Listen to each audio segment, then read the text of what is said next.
Hello, everybody. Welcome to Dangerous Ideas. How you doing out there?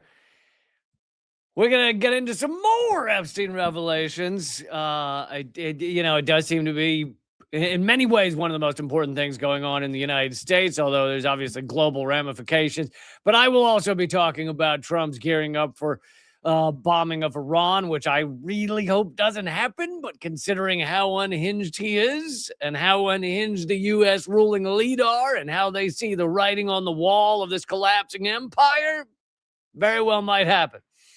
Also, I'll be talking about why the term kill line has gone viral in China when in reference to the United States. It's an interesting story there. All that and so much more.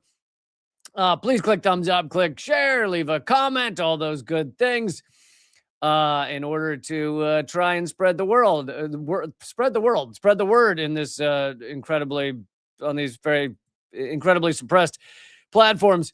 But let's get to some of the Epstein revelations that have come out since the last time I live streamed with you, or some that I just haven't been able to mention because there's about 1 billion of them. But I will say the theme that I was kind of going with these, all that I'm presenting today, is that they're kind of encircling Donald Trump. I mean, there are so many indications that Donald Trump is and was one of these pedophiles involved in the Epstein scandal. It's not like he was just friends with the guy. There are semi-verifiable, as much evidence as we have. I mean, I imagine the authorities could verify it if they actually tried, but there's a lot of evidence to show that these accusations of him attacking, raping young women, there are a lot of smoke there. A lot of smoke. Where there's a lot of smoke, there's generally a fire. But let's get into Epstein file.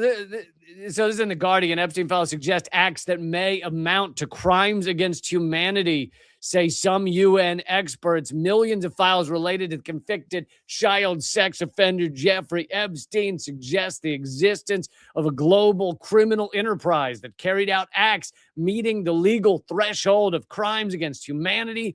A panel of independent experts appointed by the UN Human Rights Council has said. So this goes beyond, a couple of guys, did some horrific things to a couple of girls. No, it's much larger than that. And I think most of you already know that, but I'm not going to stop repeating it. And for all, it really is amazing that all these right wingers who have spent years, jumping up and down about Pizzagate and stuff that wasn't actually true. I'm not saying that the Clintons and others aren't involved in some of this Epstein shit. They certainly are, at least Bill Clinton.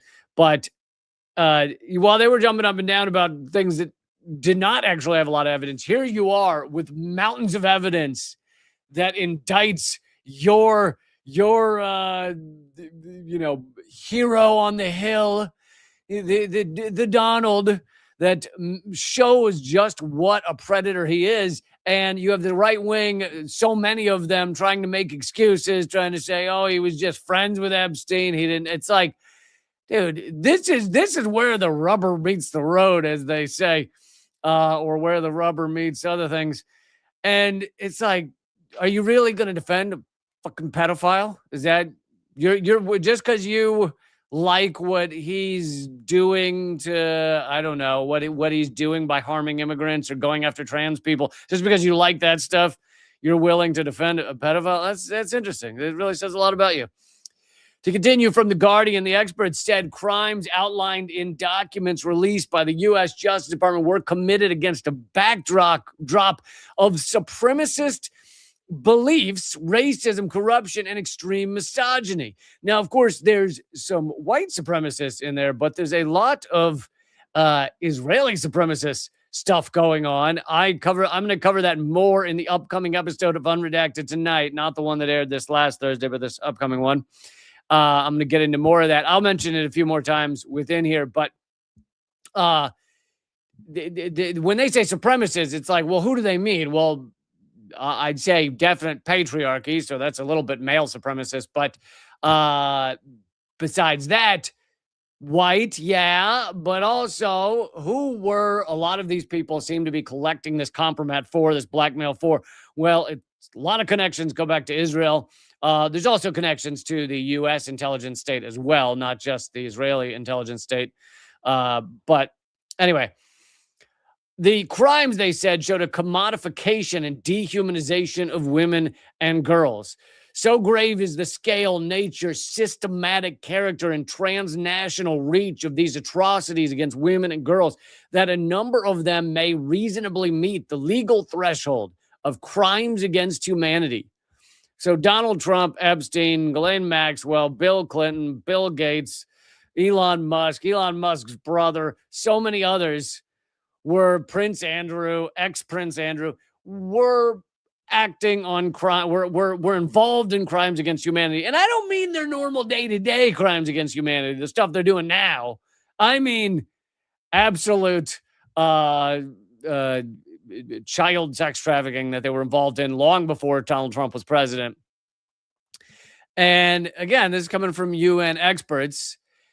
And, you know, back to how the right wing, so much of the right wing or the alt-right or whatever you want to call them, the alt-right, to go back to them for a second, let's give the most unimaginably positive view of Donald Trump's connection to this. That he was friends with Epstein, sure, he leered at young ladies, but he never was involved in it. It really just happened to hang out with the guy. Okay, this insane. Let's just suspend disbelief. And also, there's dragons and unicorns. But let's suspend disbelief and say, okay, Donald Trump just caught up in this thing, but he wasn't actually the worst. He wasn't actually perpetrating any of this. Still means that right now he's involved in defending pedophiles aggressively. The where was it? I had the article here for a minute ago. The DOJ has announced that they're done releasing anything. That they did it all. And I mean, this is the biggest cover-up. Continues to be, despite all these millions of documents, continues to be one of the biggest cover-ups in history. Oh, now it's not. Oh, there we go. DOJ declares full release of Epstein files. Attorney General Pam Bondi announced letter to Congress that they've released all the Epstein files.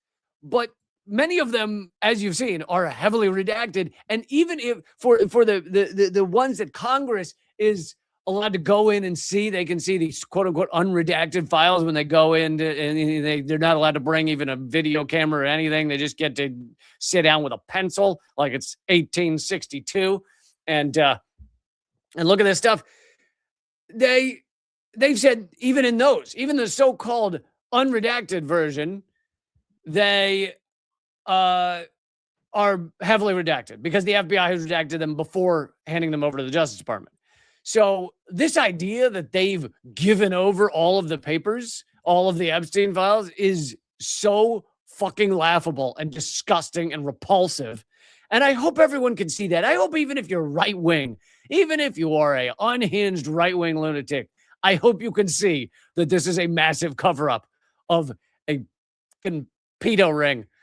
I should probably say pedo more often than I say pedophile because the AI, the transfer, is probably less likely to understand the word pedo. I mean, they might understand whatever, you know, pedo sounds like a bunch of other things. You know, it could be, it sounds like a ski-doo, right? You know, like jet skis. It's a pedo ring. Yeah, they were marketing, they were selling back alley jet skis. Anyway, yes, the DOJ has announced that they have given over all the files, which is so ridiculously laughable. I just want to play a moment of this clip again from Ted Lieu, Representative Ted Lieu, talking about what he's seen, because he's seen more than we've seen, right? He went and viewed these so-called unredacted files, which are still heavily redacted. But I just want to play, you know, whatever this is, 20 seconds or something. The fact that Donald Trump is in the Epstein files thousands and thousands of times. In those files, there's highly disturbing allegations of Donald Trump raping children, of Donald Trump threatening to kill children. So I encourage your press to go look at these allegations. So thousands and thousands of times, they say 36,000 in the in the redacted version. They've seen 36,000 references to Trump. And by the way, me focusing on Trump for this episode is not me letting, or for part of this episode, is not me letting the others off the hook. I've done whole segments on Elon Musk and Elon Musk's brother and Bill Gates and Bill Clinton and all of them. So I'm not one of these squishy liberals that are like, let's just focus on Trump and act like these other assholes had nothing to do with it. So they're saying 36,000 mentions in the redacted versions that we've seen. And yet in the unredacted versions, apparently it's 1 million mentions, or some are estimating 1 million mentions of Donald Trump in the Epstein files. So they've redacted whatever that percentage is, 95% of all the mentions of Donald Trump. They've like done their best to redact every mention of Donald Trump. It's unfucking believable. And here's a quick clip from this is a documentary on the BBC from a while ago. I couldn't easily find the year, but this is clearly a while ago. I don't know if this is 20 years ago or 30 years ago, but let's watch a minute of this old BBC documentary. Wait, maybe I should refresh the page. It might. Oh, Instagram just blows. Of sources who saw Donald Trump at the parties. Most paint a similar picture. Just describe to us the way Donald Trump behaved at these parties. I mean, this guy it was like a predator in action. I went to the washroom and I was going in and a girl was coming out and she kind of looked at me and I go, have you talked to that Trump guy? And she goes, yeah, as I was walking by, he's like trying to grab my ass.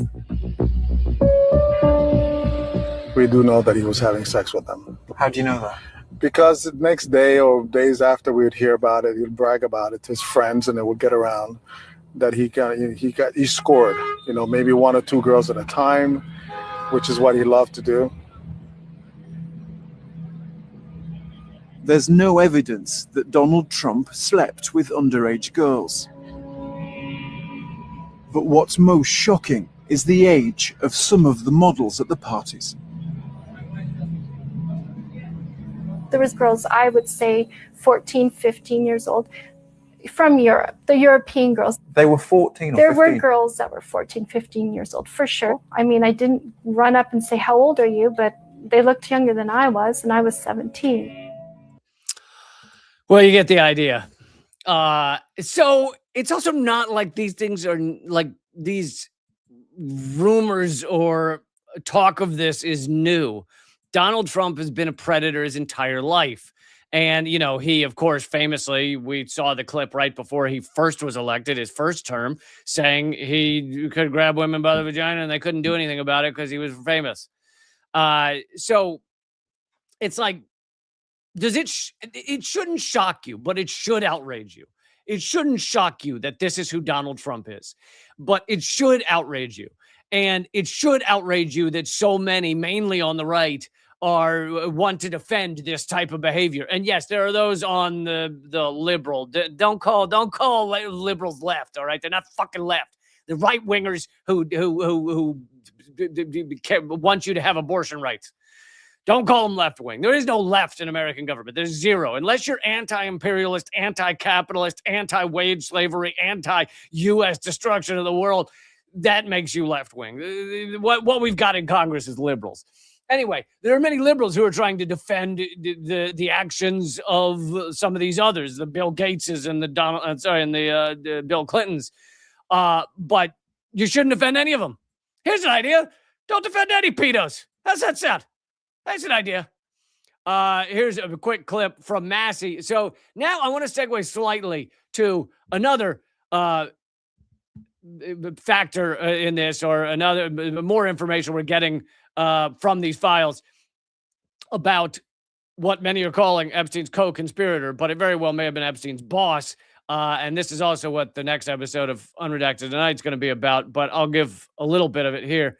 Here is Representative Massey, who's been great on this, by the way, and on this topic. And meanwhile, the Democrats, although voting to reveal the Epstein files, most of them, should have been out in front with this. Why is it we're mainly seeing Massey speak and you occasionally see something from Ted Lieu or a couple of others, but it's like all of them. They should be just having fucking Festivus on the lawn of the Capitol building every day saying, let's read the Epstein file. We'll read them out loud. We'll read them out loud on the floor of Congress. We'll talk about nothing else except for the fact that the U.S. is preparing to just kill millions of people in Iran. Maybe we should mention that here and there, but here's Massey. DOJ production that are emblematic of the massive failure of the DOJ to comply with the Epstein Files Transparency Act.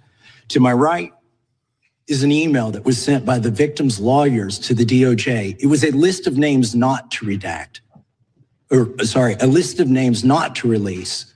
What did the DOJ do with this email? They released this email in the document production. Literally the worst thing you could do to the survivors, you did. And they're getting phone calls. A lot of these people didn't want to be known. And we know you touched the document because you redacted one name and you redacted the lawyer's name, but you left the survivor's name there. The next document I want to show you, that was in the title, the victims' survivors' names, all right? The title of this one is Child Sex Trafficking, Co-Conspirators, fully redacted. And by the way, I'm going to unredact them here. Les Wexner is in this. Now, your assistant your deputy. Physically ripping off the black General. bars. I don't know who that voice was, by the way, at the end. But anyway, yes, Les Wexner. Les is one of the co-conspirators censored by the DOJ. They tried to redact him. They tried to cover him up. Les Wexner, billionaire businessman who owned Victoria's Secret. Not creepy at all, right? He just came up with the idea of selling lace underwear to 14-year-olds. But no, what are the odds? The guy who owns Victoria's Secret is creepy. Also, for a while, the owner of Abercrombie and Fitch, where he put Mike Jeffries in as the CEO, and Mike Jeffries currently being prosecuted for trafficking young men. So you think these birds of a feather fuck together or something? Anyway, Les Wexner, as I'll talk about in the upcoming Unredacted Tonight episode on Thursday, but billionaire, the credible allegations that he was videotaping most, if not all of this that went down on Epstein's properties, which were given to Epstein by Wexner. And those videotapes were used for what do you think? Oh, not blackmail or extortion. Of course not.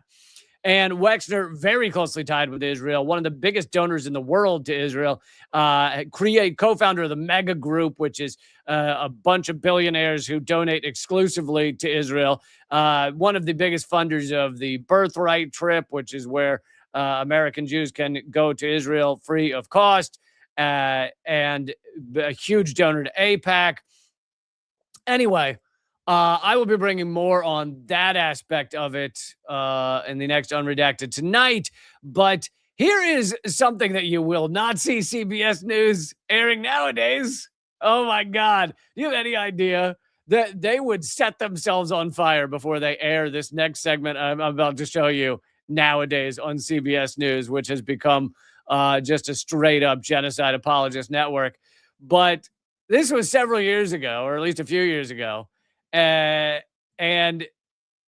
they are talking about a CBS News investigation about how pedos escaped the... Has uncovered a loophole that allows accused and convicted American pedophiles to escape justice by moving to Israel. So Ian Lee has been following this for more than a year, and he traveled to Israel for this investigation. He worked with a group that tracks people accused of sex crimes, which estimates dozens of Americans have used this loophole. So, he's 6'2". We are on a stakeout looking. Okay, you get the point. We don't need to. It takes them 5 more minutes to get into the details of the stakeout. But the point is, they put a lot of money and resources into this investigation. Can you imagine CBS doing that now?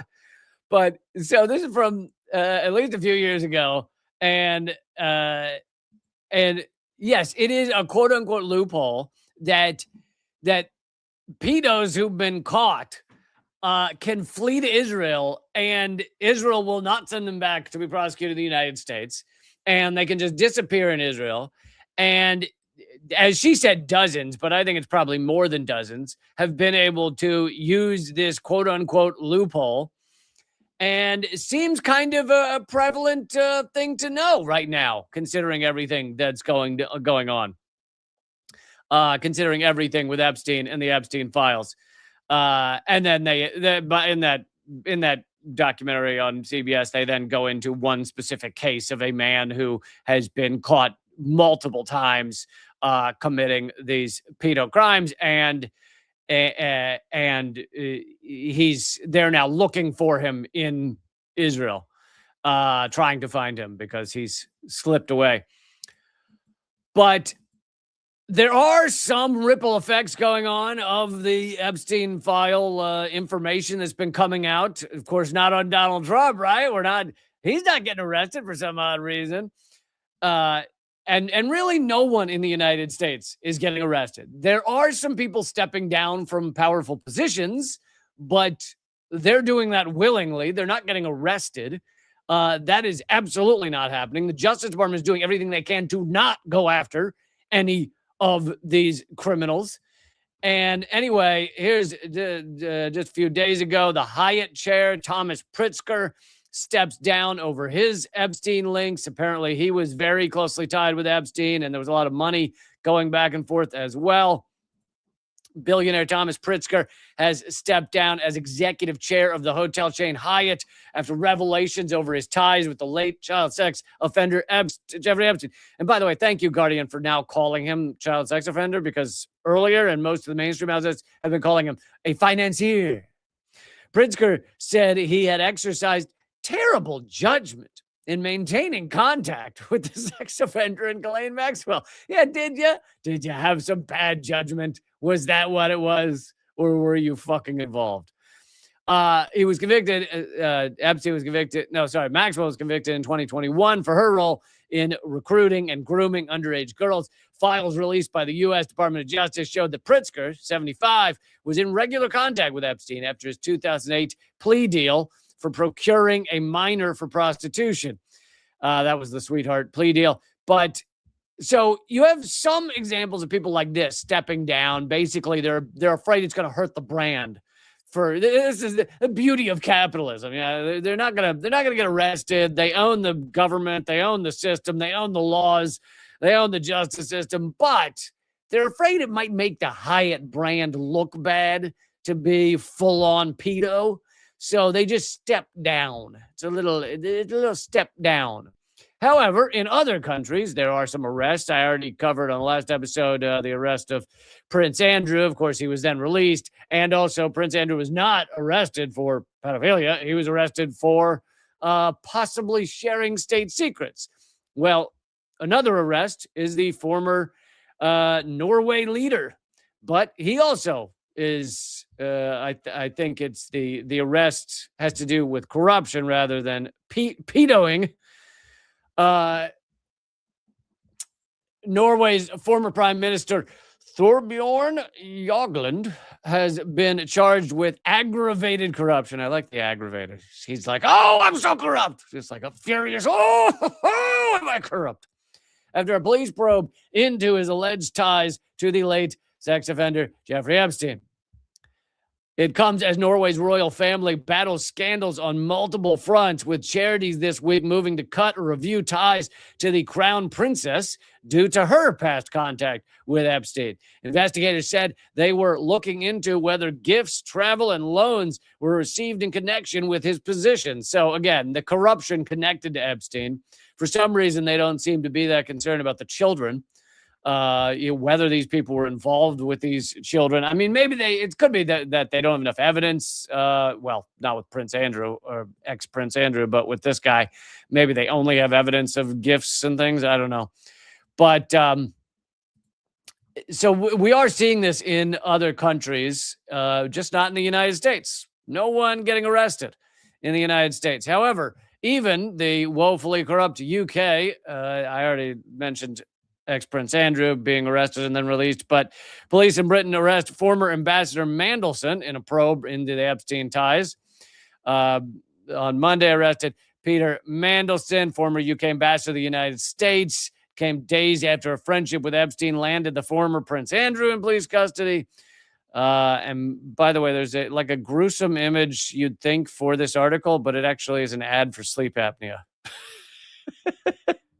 So you're scrolling through this article from the AP on Mandelson involved in a pedo ring, and then they show a drawing of a woman moaning, and it turns out she's just got sleep apnea issues. That's all. Police are investigating Mandelson over claims he passed sensitive government information to Epstein a decade and a half ago. He does not face allegations of sexual misconduct. No, how could he? Of course not. Wasn't doing anything like that. He was just passing sensitive information. That's all it was. So, again, in other countries, we are seeing a few arrests here and there. This does not mean these people will be held accountable. They very well will get off, get let free because they are still groups. They're still part of the powerful circles of the hierarchy of the oligarchy, and therefore, I'd be shocked if Mandelson spends a long time in prison. But at least we are seeing some sort of movement in the justice system in some of these other countries, but not in the U.S. No one other than literally Epstein and Maxwell arrested in the United States. Okay, I'm going to move on from Epstein for a little bit, but like I said, a lot more on Les Wexner, his history, and everything else. The accusations against him, the possible truth against him, truth about him, and that's all on Thursday's Unredacted tonight. But let's keep moving. I wanted to bring you a little update on Iran. This is from Drop Site. They do good work. Donald Trump is considering a targeted military strike on Iran. You don't think Trump wants to distract from anything right now by having a war with Iran, do you? You don't think there could be anything there. Now, if you watch any of my stuff, I'm not one of these people who literally thinks the war with Iran is just about distracting from the Epstein files. It very much is about the petrodollar, about shutting down any states that decrease the power of the petrodollar. And Venezuela and Iran are the two top states on that list. Venezuela, we've already kidnapped their leader. And Iran, we are quite possibly planning an attack on them. And also, I'd say U.S. and Israel probably involved in the death of their prime minister last year. President last year. Anyway, Trump is considering a targeted military strike on Iran within days to force Iran to submit to U.S. demands, according to the New York Times. And by the way, if New York Times says anything, that means it was leaked from the administration, which means the administration wants the New York Times to know it. So that means can also be propaganda. Now, sometimes it's true, but it could also be that Donald Trump wants them to think he's getting ready to bomb them. If that information is coming from the New York Times, then you should have that in the back of your head. But Donald Trump has kept open the possibility of a broader campaign later this year aimed at toppling the country's supreme leader. The report comes as 2 U.S. carrier groups have moved within striking distance of Iran, which would be poised to carry out the initial strike. Targets under review reportedly include nuclear facilities, missile sites, and the Islamic Revolutionary Guard Corps headquarters. Several people around Trump are urging him not to bomb Iran. Lindsey Graham being one who is so fucking bloodthirsty. He has never seen a country he doesn't want to bomb. Axios reports that Trump has been presented with military scenarios that include targeting Iran's supreme leader and his son, but he has not made a final decision. Can you imagine going to Trump for any kind of decision? Like anything. Like which shoes look better? Just anything. Anything. And here we are as a nation going to him for decisions on like wars that could pop off nuclear Armageddon. And we're like, yeah, this is the guy we need making the decision. He'll handle it. But yes, you will hear a lot of updates on Iran, but you will never hear discussion of the petrodollar, discussion of why Iran is such an important country to collapse for the United States. And Iran is very powerful, by the way. So bombing Iran is not like bombing Iraq. It's very different and harsh ramifications. Not just U.S. bases could be hit in the region. That's very true. Israel could be hit as well. But Iran can really fuck up some U.S. Trade flows, U.S. oil flows. There's a lot of cards that they can play. Iran's foreign ministry said on Saturday that Tehran has designated, I love this, the military forces of all European Union member states as terrorist organizations in response to the EU labeling part of the Islamic Revolutionary Guard Corps a terrorist entity. It based the decision on the principle of reciprocity. So basically, the EU is declaring the Iran military a terrorist organization. So Iran has now declared the EU a terrorist organization. It's a good choice, I think. It's good for them. I mean, who's murdered more people, right? The US and the EU over the past 20, 30 years, or Iran? Who's murdered more people? The U.S., as I said in a Substack that I just put up, yesterday? I don't know where I am or who I am or what I am. But, Substack I just put up yesterday.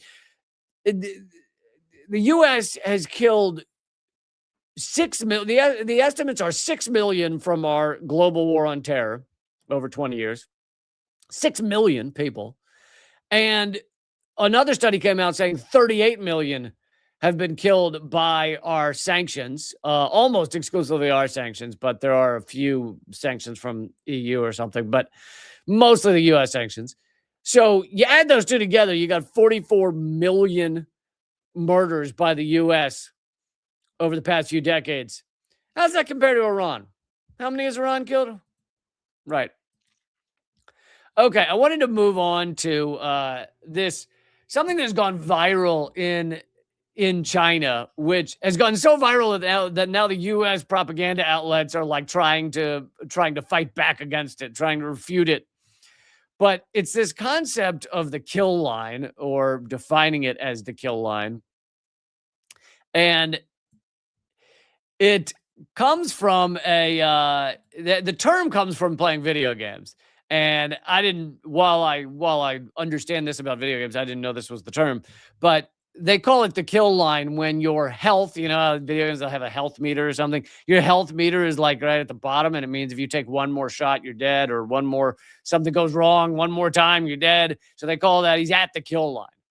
So then they started calling it the kill line for Americans, where you have one emergency and you're essentially homeless, or you're bankrupt, or you have no savings and you're just completely fucked. You're at the kill line. You're at the one more traumatic thing happening and all is lost. And so I want to read a little from Arnaud Bertrand's Substack. The hottest term on Chinese social media right now is kill line. If you go to Bilibili or any of these big Chinese social media outlets, everyone's talking about it. In late 2025, a kid named Alex started going massively viral. I think he's Chinese, but he was in the U.S. when he started posting this. Massively viral on Bilibili for videos where he described poverty in America. He coined the term kill line to describe where many of Americans are at. And, one emergency, one single shock, and they're in irreversible poverty. It pushes them into irreversible poverty they can't get out of. It's hard to overstate the cultural impact he's had in China. In barely a few weeks, kill line became part of the everyday lexicon. Due to the staggering resonance his content was having in China, Alex became the target of an extremely vicious doxing campaign. He also got targeted by Western media outlets like the New York Times. And here's thank you, Soon Heaven, for supporting the show. Here is the New York Times article where they're trying to, it's hilarious propaganda, trying to basically refute the idea that a lot of Americans are at the so-called kill line. But it doesn't actually, from what I see in it, it doesn't actually refute that Americans are at that point. It just tries to say, well, China has a lot of poverty too. That's basically what the response is from the New York Times. They say kill line has been used repeatedly on social media. This is now New York Times and commentary sites, as well as news outlets linked to the state. It has gained traction in China to depict the horror of American poverty, a fatal threshold beyond which recovery to a better life becomes impossible. The phrase is used as a metaphor to encompass homelessness, debt, addiction, and economic insecurity. In its official use, the kill line hovers over the heads of Americans, but is something Chinese people don't have to fear. Now, they, in this article, then try to pump out a lot of U.S.-backed propaganda about how, oh, well, you know, China has a lot of poverty, and the fact that most Chinese families have savings. This is one of my favorite lines. The fact that most Chinese families have savings in the bank, whereas most Americans don't, is testament to the fact that Chinese are scared that they're going to be screwed, and therefore they're more likely to keep savings. I don't know if that really it's quite some mental gymnastics there, but their argument is just like, oh, China has poverty. It's like, yeah, but you haven't actually refuted the claim. China may have some poverty, but China also took 850 million people out of extreme poverty over just the past like 30, 40 years. Like, most of when people go, capitalism has taken 1 billion people out of extreme poverty. When they 100 million people out of extreme poverty. Wait, 1 billion people out of billion. 1 billion people out of extreme poverty. They're talking almost exclusively about Chinese people. So it's not actually capitalism. It's actually China has taken 850 million people out of extreme poverty, and that's according to the World Bank. That's not even Chinese media telling you that. That's the World Bank has said China has taken 850 million people out of extreme poverty. And the other reason that there is less of a kill line in China, less of a kind of limit to if you have one shock, then you just can't get out of, is because China may not, the way I understand it, China may not have a guarantee of housing. Like, there's nothing in their laws that says you have to have, we will not allow someone to be homeless, but they have so many housing subsidies and so much housing provided by the government or subsidized by the government that you see almost no homelessness, as I understand it. And I've only been to really 2 places in China, so I can't speak to every like on the street example, but I've been to Beijing and Tibet, and they in the more rural places like Tibet, like a bunch of areas in China that are very rural, they have built, the Chinese government has built whole cities to basically give the people living in extreme poverty a essentially modern city, and then subsidize them all moving there if they want. They don't have to.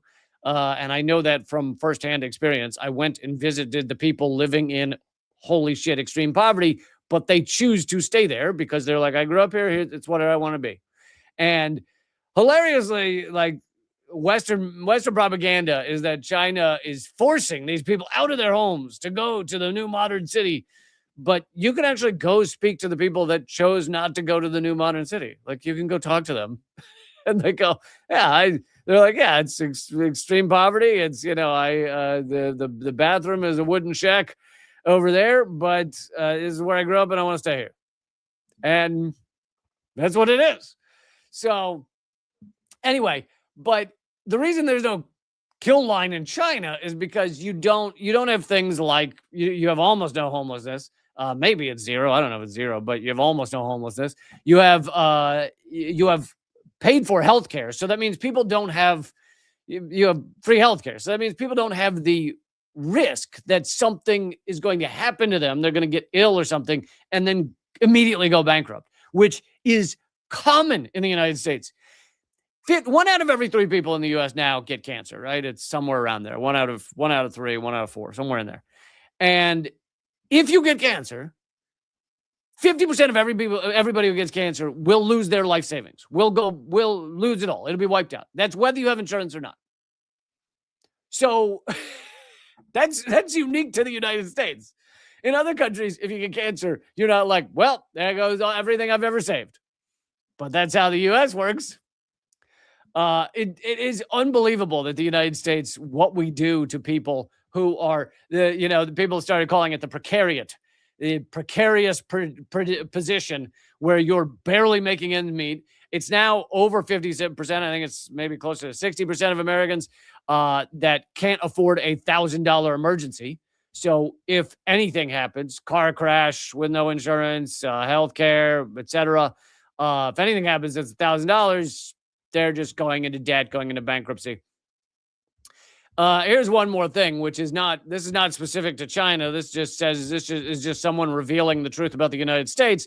So this is behind the scenes at it just says American Pharmacy. I don't know if it says which one, but this is you can tell he's in the back area of a pharmacy in the United States. Okay, for those of you in other countries, this is where you get prescription drugs in the U.S.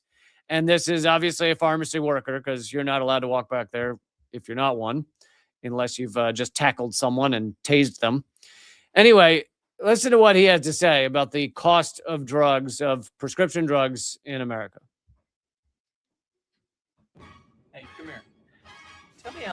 Oh, yeah. And I have no idea why they're playing the Austin Powers theme song, and I apologize, but I figured hearing him was worth putting up with garbage Austin Powers song. Hey, come here. Tell me how this makes sense.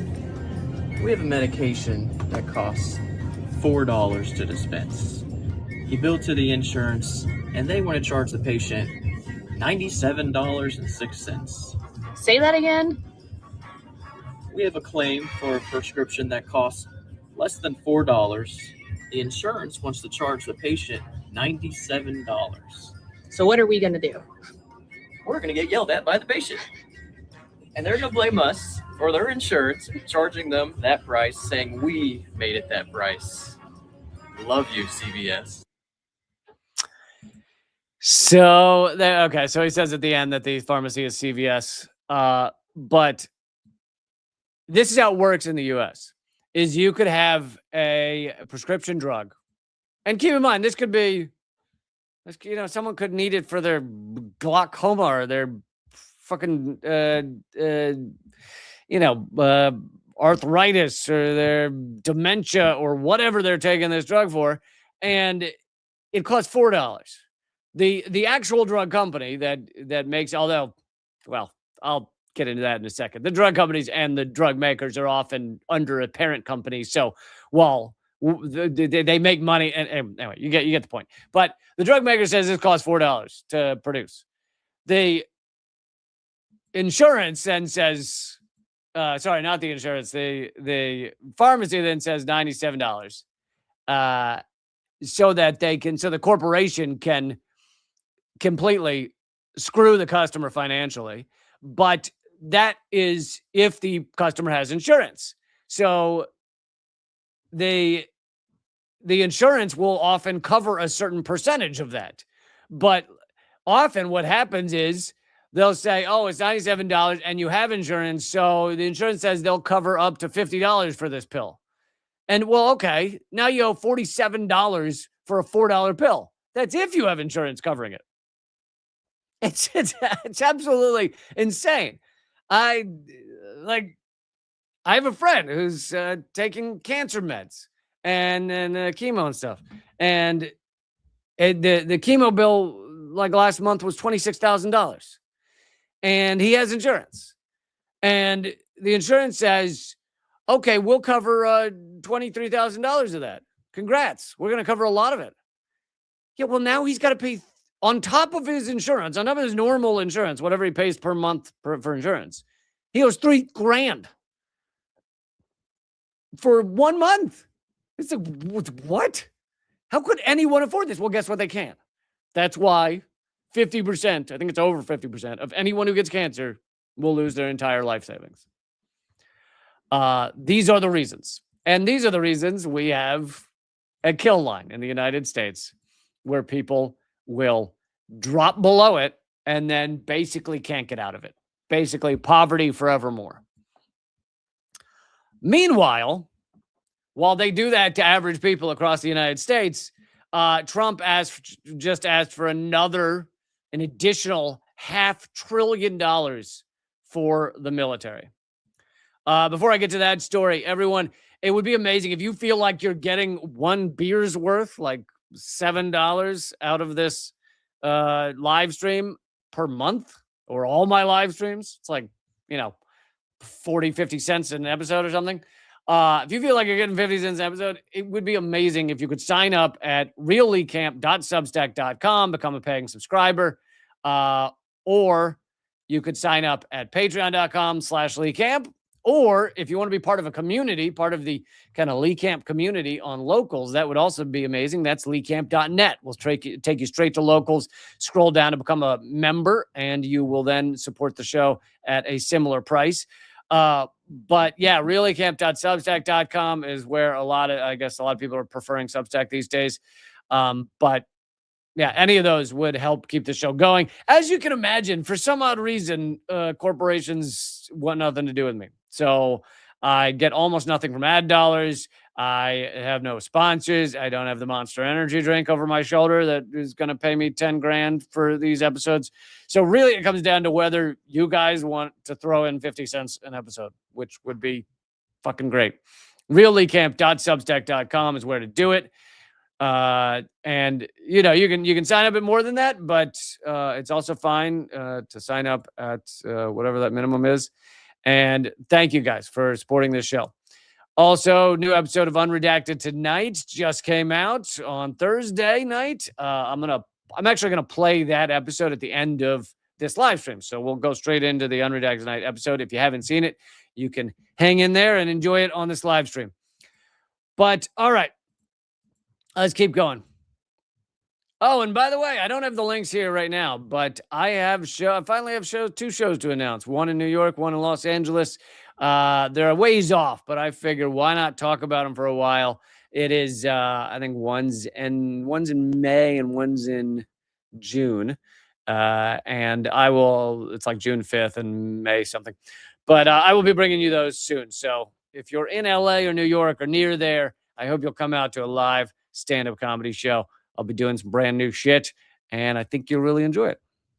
All right.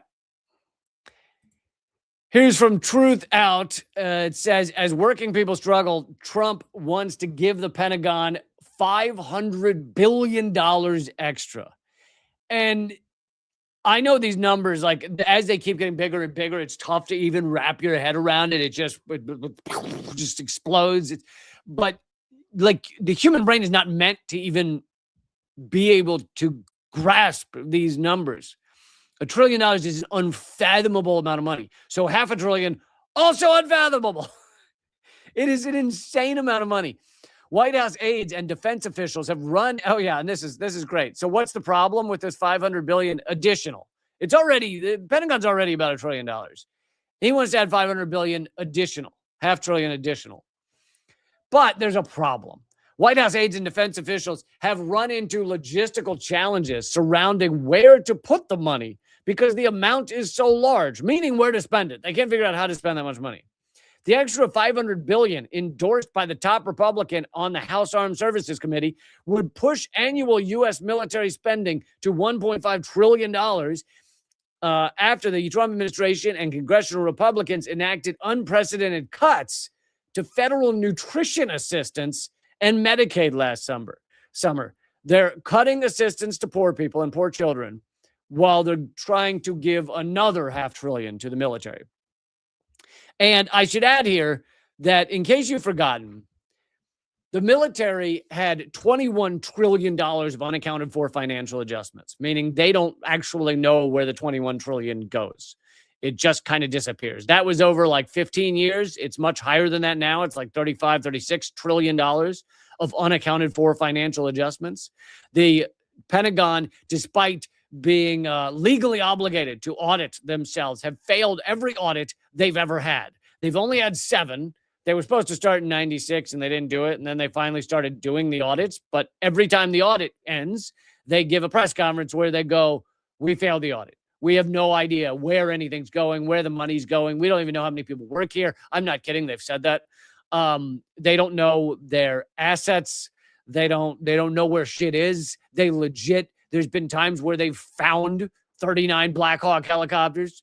Keep in mind, each Black Hawk helicopter is worth millions upon millions of dollars. They just find them, whoopsie, in the couch cushions, I guess. They found whole city blocks they own. I'm not kidding. Like blocks that they didn't realize they owned, and they'll stumble across, oh, it turns out the Pentagon owns that city block or that industrial park or whatever the fuck. They found warehouses filled with millions and millions and millions of dollars of various parts for planes and jets and tanks and everything else. And they didn't know they had it. And they go, oh, we own that warehouse? Oh, look, it's packed full with billions of dollars of jet parts. Interesting.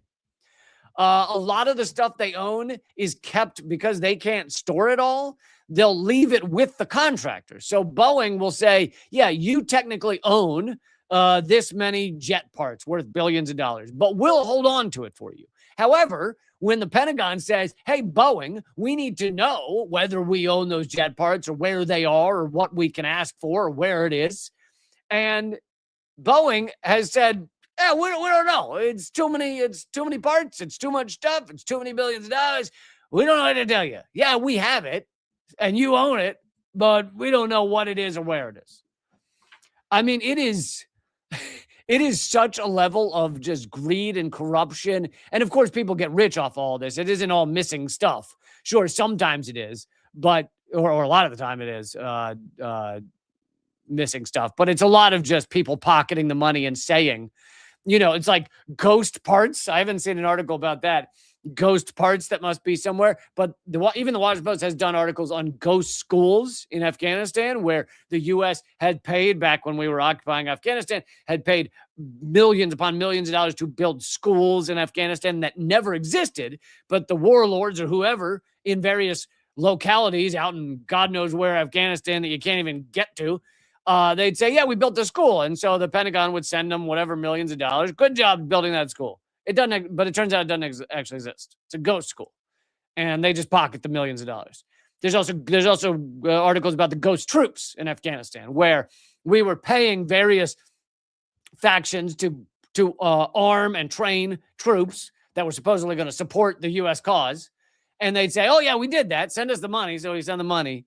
And the troops don't actually exist. So they're ghost troops. So I guarantee you there are ghost parts to jets. There are ghost jets, probably. There's ghost Black Hawk helicopters. It's people collecting the money, pocketing it, and not actually doing the thing because no one's really going to know if they did it or not. Who's going to? The auditors can't get to the bottom of it. The Committee for Responsible Federal Budget has estimated that a $1.5 trillion annual military budget would add $5.8 trillion to the national debt over the next decade. This is ridiculous, said Representative Jayapal, wrote in response, said, or we could build 3 million new homes, lower the Medicare age, or add dental, vision, and hearing coverage. Literally, they have calculated you could add dental, vision, and hearing coverage to every Medicaid recipient, and it would only cost $350 billion. So it'd be way under the cost of this $500 billion that Trump wants to give the Pentagon.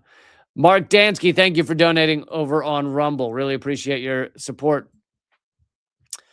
So yeah, it is breathtaking, the amount of waste, fraud, but then also the idea that the military should be this big, that it should be this horrific, that it should be $1 trillion monstrosity. It's also, the military is the largest polluter on the planet.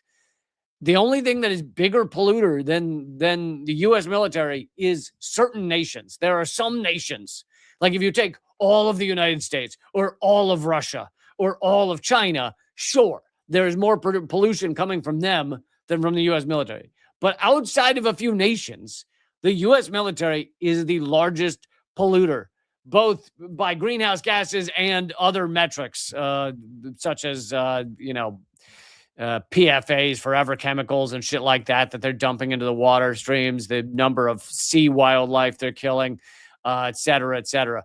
It's absolutely a force for death, destruction, just a horror show.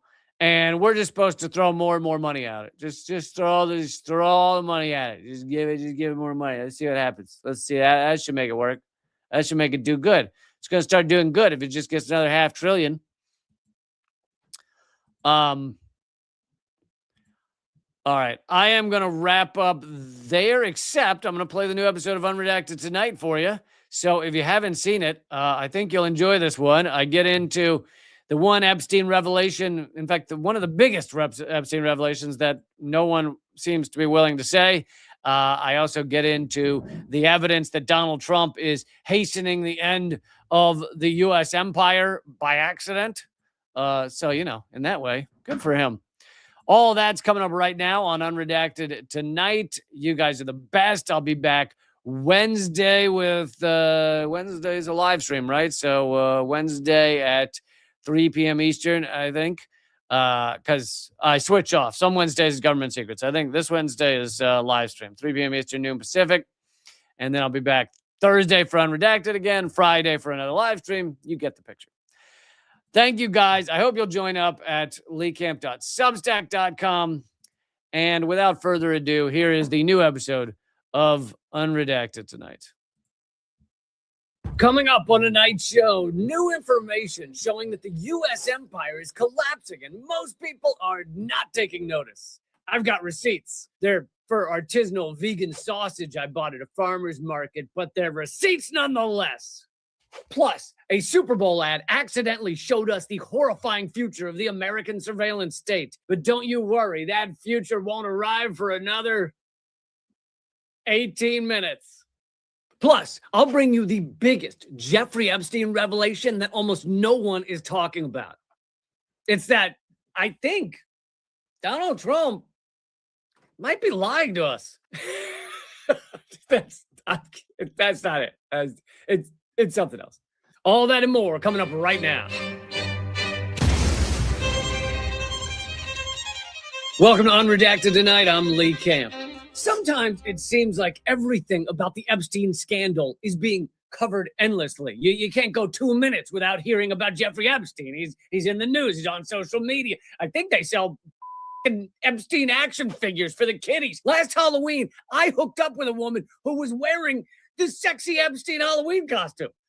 Don't worry, I asked her to switch to something else before we went at it. But despite the omnipresence of Epstein, some of the most important revelations are not being covered. And one revelation in particular is said by almost no one. It surely can't pass the hallowed lips of the corporate media titans who sold their souls to their yachts and their 3 uninhabited houses long ago. It also can't be spoken by the independent media talking heads who have even the slightest hair-thin allegiance to the Republicans or the Democrats or to capitalism or the patriarchy or the NBA. If you're aligned with any institution, then you're probably not speaking the truth on this. And this grotesque revelation I speak of is barely even whispered by the independent media outside of the two-party system, who I respect on a lot of things, but why can't they say this? Here's the revelation. The Epstein scandal is not just about Jeffrey Epstein. And it's not just about the rich and powerful people deeply involved with him. Bill Clinton, Donald Trump, Bill Gates, Elon Musk, Ehud Barak, Prince Andrew, Howard Lutnick, Jess Staley, Leon Black, Les Wexner, the Hamburglar, and about 9 billion other people. Yeah, it was sad to see those emails between Epstein and the Hamburglar. I mean, dude, have some class. Do not besmirch the name of thieving meat products nationwide.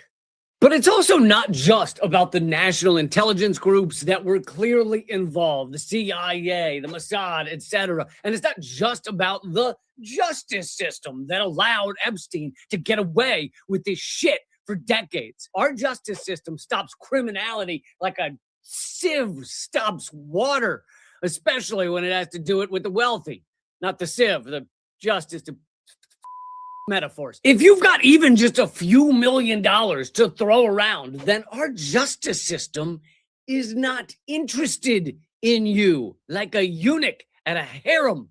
They don't care. Essentially, in the United States, law enforcement is means tested. The cops roll up and check your credit report before deciding whether to arrest you. But the part of this scandal that remains nearly unsaid is what it reveals about capitalism. The Epstein story isn't new, unique, or unusual. In fact, sex trafficking, blackmail, extortion, grotesque criminality by the ruling elite of all kinds are commonplace.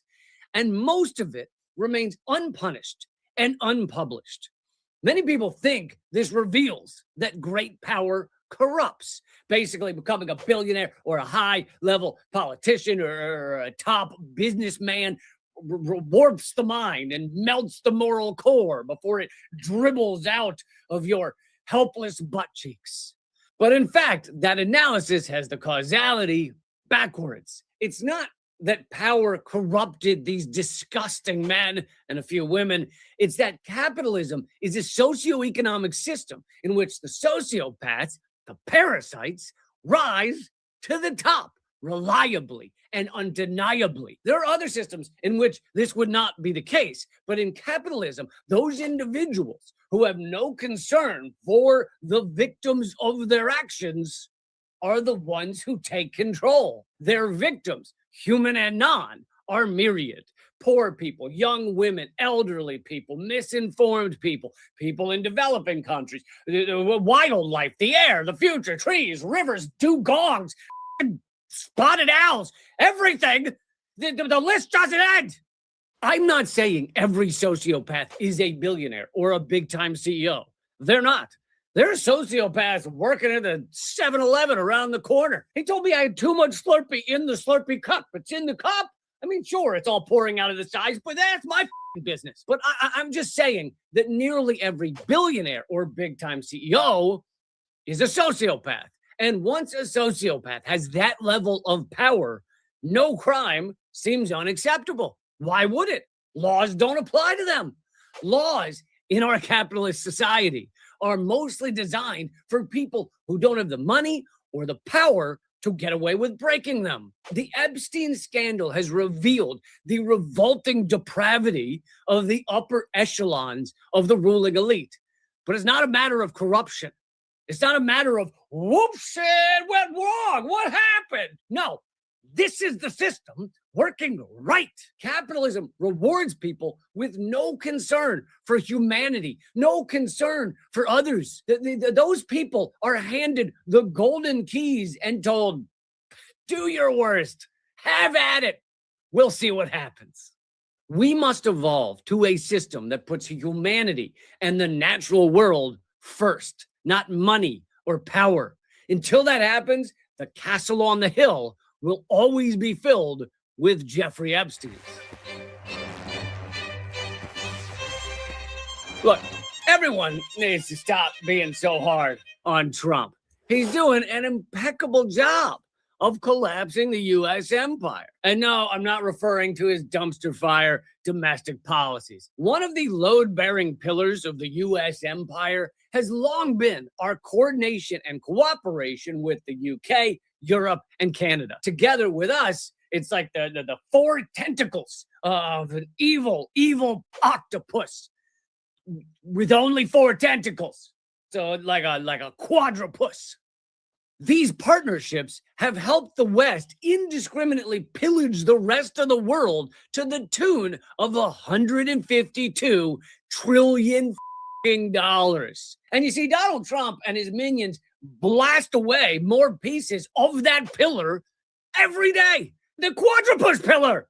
This is going to collapse. And the mainstream media covers it about as much as they cover the hydroponic farming uses 95% less water than conventional field farming, which is to say, not at all. Because the world correctly now views Trump as a drunk school bus driver with one good eye and a death wish, many nations are trying to figure out how to get off that bus. They can't just jump off because the crazed bus driver will run them over. So, to continue this, again, strained analogy, they're laying out plans to quietly slip off the bus over time.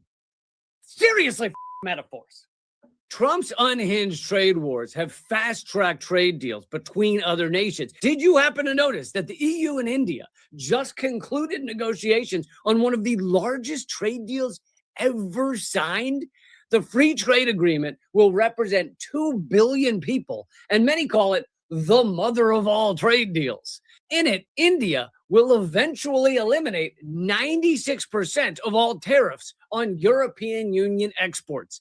And none of this involves the United States. This free trade agreement has been 20 years in the making. The EU and India, over all that time, just couldn't get over the finish line. But then the angry orange man forced them to realize they needed to look past their differences and hammer out a deal because they didn't know when he was going to start biting at their ankles. Now, let me pause for a second and say, everything I'm saying right now is no gushy love poem to trade deals featuring a detailed description of kissing and crashing into each other like waves on a beach or a Dave Matthews song. No, trade deals and free trade are designed mainly to surpass democracy and just over the workers.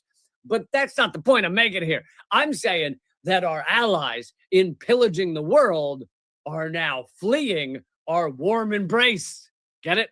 Okay, let's keep going. More receipts. On January 17th of this year, the EU and the founding states of Mercosur, Argentina, Brazil, Paraguay, and Uruguay, signed a landmark trade agreement. It has now gone to the courts to be approved. This deal will create one of the world's largest free trade areas, representing 700 million people in 31 countries.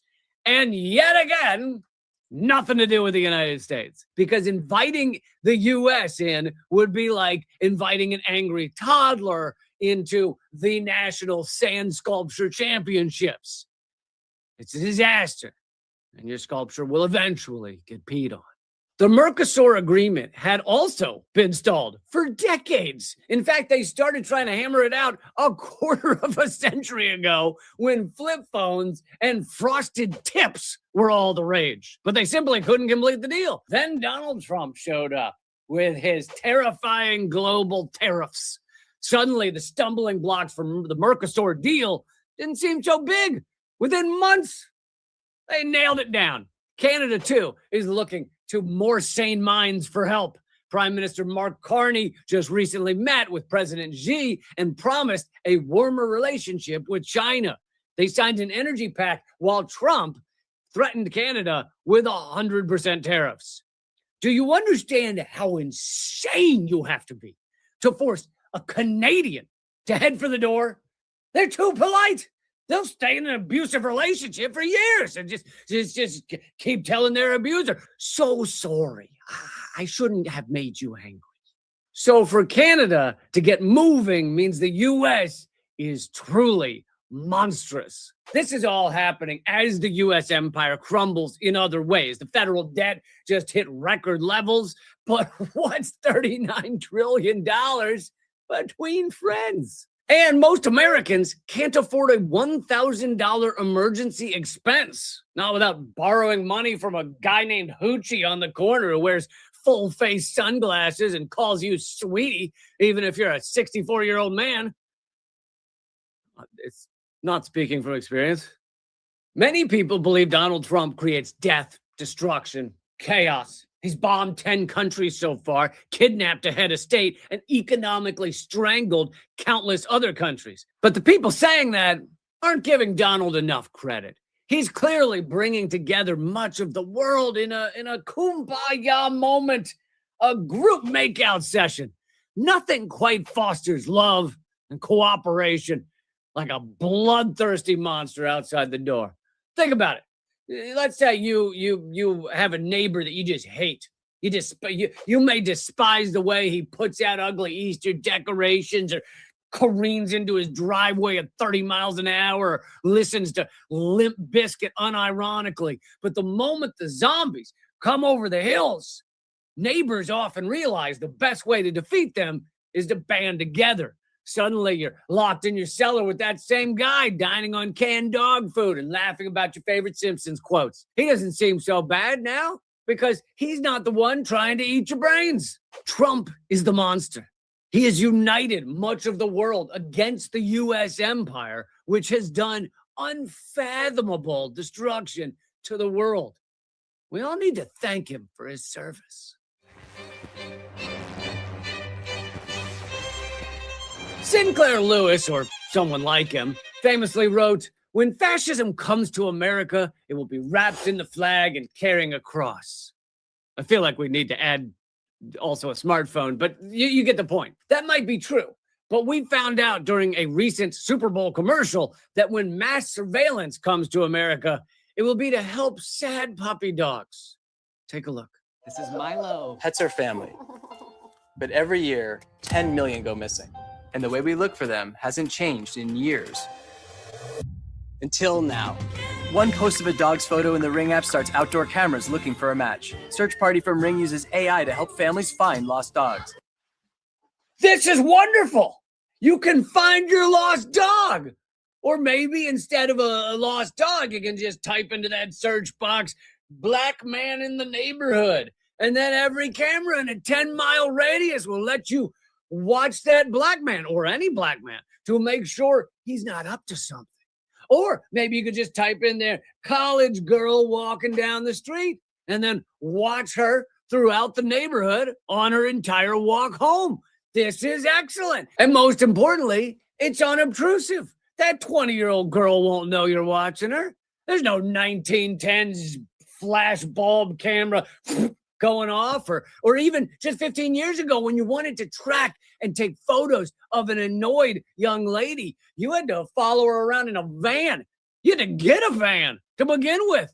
You can't prowl in a sedan, except the 2000 Plymouth Prowler. But other than that, and even if you were in the bushes dressed as a large bird or a hedgehog or what have you, those little click and wind cameras they sold at Walmart always alerted the person to your presence. Click, click, you know? It was a disaster, even for the most skilled leering creeper. But now, with Ring Cam mass surveillance doggy rescue, you can watch anyone and everyone anywhere in your neighborhood. Or hell, with a little hacking knowledge, you can probably watch anyone near a Ring Cam in the whole nation. But what if your missing adorable puppy, cute puppy dog has hotwired a car and skipped town? Have no worries. Amazon's Ring has signed a deal with Flock Safety, which has deals with police departments across the country. Flock cameras monitor license plates in many cities using their gigantic surveillance network. We've covered it on this show before. And luckily for your adorable driving puppy, cute puppy dog, Flock monitors cars whether the driver has done anything wrong or not. They then share that surveillance with police upon request. Actually, Amazon just canceled that contract. Really? Yeah, after the backlash, Amazon canceled the Flock contract. Oh, wait, but Flock still exists and Amazon Ring still exists and their doggy surveillance bullshit all still exists? Yep, you got it. Okay, that's awesome. But have no fear. The nation's 800,000 police officers have promised they will only use Amazon's fun and exciting new Panopticon for good, not evil, much like they do tasers. But those of you who are skeptical, just think of the possibilities of the new Ring Cam mass surveillance doggy rescue system. Adorable puppy, cute puppy dogs will never go missing again. Abusive spouses will never be able to abuse a partner, or they will, but not in the front yard. Murderers will never again be able to easily bury a body in their yard. Sexy U.S. postal employees will finally get appropriately ogled via video cams at all hours. Annoying neighbors will finally be filmed as they do annoying, nefarious things like sit on their porch and eat a f***ing apple. The way it's just so crunchy. It's disgusting. Also, folks can watch teenagers for fun and profit. And finally, squirrels. So everyone in America needs to do their patriotic duty and attach an Amazon Ring Cam mass surveillance doggy rescue device, trademark pending, patent pending, legality pending, to their front door, back door, and hell, living room ceiling. F it. Otherwise, the good people at Amazon Ring Cam will murder your missing dog. No, really, they know where he is. They'll take him out. Seriously, though. Is anyone noticing a trend? When our data was first mass surveilled, we were told it was to catch terrorists. When drones first started flying over American skies, we were told it was to catch pedophiles. When they started watching all of our license plates everywhere we went, we were told it was just to catch criminals on the run. Every right you give up will be couched in something moral and pure and cute. It's time to fight against it. And these are your headlines from the future. Coming up in 1 week, we'll learn a new poll shows 39% of Americans would rather be in the New York City prison with Nicolas Maduro and Luigi Mangione than where they currently live. Dude, free healthcare. Know what I'm saying? And 3 weeks from now, we'll find out whistleblower reveals Kash Patel spends more time trying to make sure colleagues don't get the good carrot cartridges than he does covering up important murder reports. Come on, Kash. Do the job or get out of the way. And coming up in April, EPA sets minimum greenhouse gas standards to ensure climate crisis continues at a solid pace. At least someone is working in that goddamn administration. That's the show. We have a new one nearly every Thursday night. But here's the thing. We can't really keep going without your help. I have no corporate backers or billionaire friends. I hope you'll join up for the cost of 1 beer a month at realleecamp.substack.com or patreon.com/leecamp. Thank you for your support. Until next Thursday, the revolution will have laughter. Keep fighting.